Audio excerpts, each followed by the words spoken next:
Thank you for learning more about the Underground Railroad with us. Danielle and I have been visiting with Sherry Camp from Topeka Shawnee County Public Library.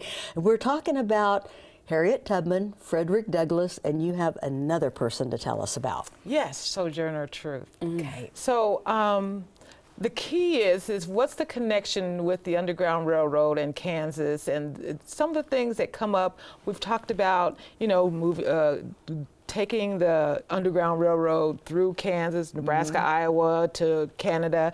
But now what I want to talk about a little bit is a Topeka connection to Sojourner Truth and Frederick Douglass. So this is what you need to know. The first person who got me started in family history, her name was Jan Wilkes, was telling me about her family history, and this woman named Mary Worrell Smith Hudson.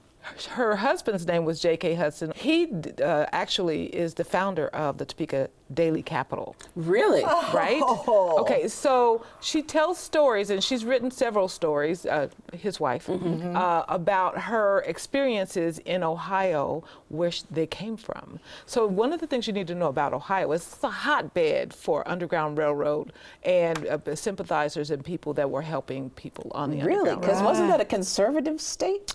Yes, but there were a lot of people there that were helpers, that were conductors and what have you. But the key here is that she tells a story in her memoirs about the people that came into the house while she was a child. And one of them, or two of them, were Frederick Douglass and Sojourner Truth. Yeah, so we have that Kansas connection by her living here, her husband being the newspaper Mongol, and then, mogul, I should say.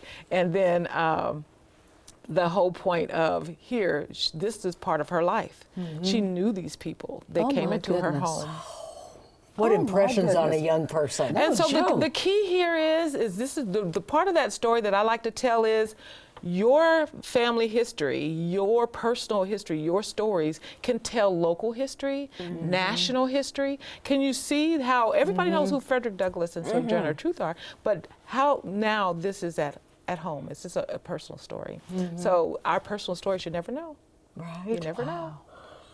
Wow, because we don't know who's made connections here and there. And the world is a lot smaller than we think. Okay, talk about that. So let me tell you another story. Okay, please. I love stories. Keep coming. So over at the Ritchie House, there's a man that is on the wall that's African American, and his name is, Holder Ritchie. African American who claimed John Ritchie as his family because he was so helpful to him personally. Well, lo and behold, I'm doing my family history, and way back in North Carolina, we have this whole family line that is connected to this same gentleman here in Topeka. No way.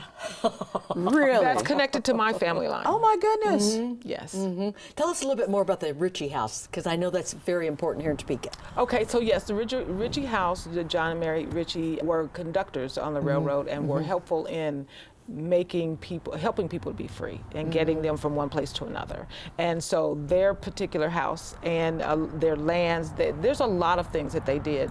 Have you heard of the Ritchie Cemetery? No. Yes. So the Ritchie Cemetery is where there's a lot of African Americans are buried. That land was donated by John Ritchie. Okay. There is quite a bit of different parcels of land here in Topeka that were donated by John Ritchie. So they're all over the place. Okay. But specifically, when we get back to the Ritchie House, the fact of the matter is that it still stands. It's a monument to the Underground Railroad here in Topeka specifically. So we have a place that we can say is a part of that history. And where is it located? Now you had to ask me that. Close to downtown. Yes. I'm new to Topeka. Well, I know. So it's really not very far from the national park, Brown v. Board National Park.